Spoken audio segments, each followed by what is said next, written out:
and I look forward to working with you eventually on Keystone and on many other energy products. Thank you. Oil goes to China. No fracking. No fracking. Goes from Canada to China.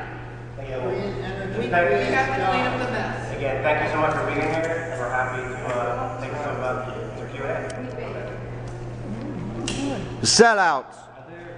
How many other states have taken a stand like Florida has in terms of official position on the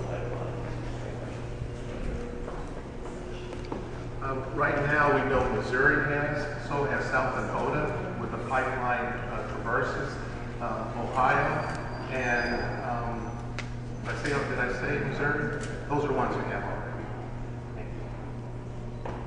Folks, you'd indicated that this resource needs to be unlocked and brought down to the country. The oil is flowing. Thousands of barrels of oil are already coming down by rail, and one of the most significant in Washington lobbying factors against the Keystone XL pipeline is the American Railroad Association. How do you bring them on board? I think there's such a great supply. Yeah, microphone please, Kevin. Thank you. You know, there's such a great supply of energy resource that I think there's enough for, you know, there's many ways to transport it down, and the Keystone is one of the most efficient, as well as the most safest ways to do it. Rail can also play a part of it, but I think we need all the above approach to energy supply. We need all the above approach to making sure it comes to the United States.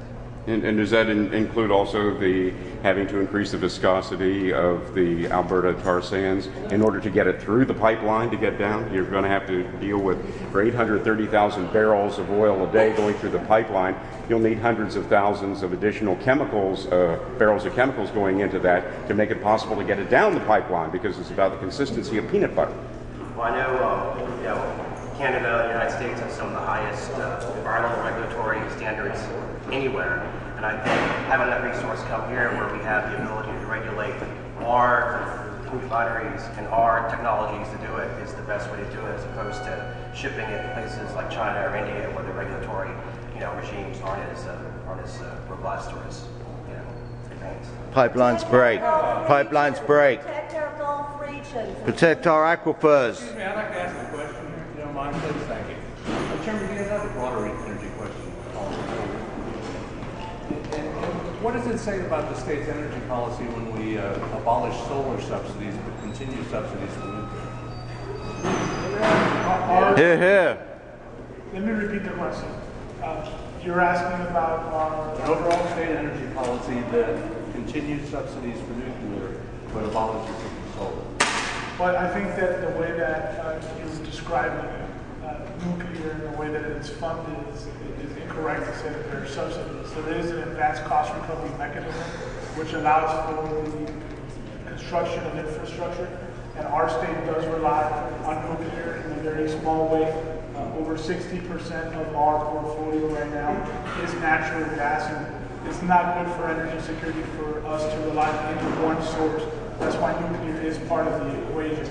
So I do not think that, you know, the fact that we are having that advanced cost recovery mechanism, which we have refined in the last couple of years since I've been here, is detrimental to our state. As for solar energy, I do think that is a big part of the energy source of the future for the state of Florida. I'm a big supporter of solar energy, and this year's energy package, we are encouraging electric vehicles. We've given incentives for people to convert their vehicles to natural gas, which is more cost effective and efficient. And if there's any way for Florida to continue to do things like what we did last year, when I passed a bill to give incentives for people to put solar panels at their homes, and we actually tried to do that this year for commercial properties as well, I will be supportive, because my biggest goal is to make sure that we do have a diverse energy portfolio so we're not over-relying on one source. Can I ask a question? Yes, sir. What are your stands on fracking? Well, in the state of Florida, we are not currently doing much fracking. As you know, we are not a true energy producing state. There are groups that have spoken before us in the Energy Committee. We actually had a press conference earlier this year in November talking about the environmental impacts of fracking. We have both the pros and cons. What we do know about fracking is that investments in new technologies have led to a more ample source of natural gas, which has made the energy supply a little more cost effective for Americans, greatly reducing prices here. And we are in Florida very happy to consider all environmental effects whenever there is a decision to frack or not. But again, there is not much fracking happening in Florida. Thank you. Hey, ho. XL Pipeline's got to go. Ho, ho, XL Pipeline's got to go.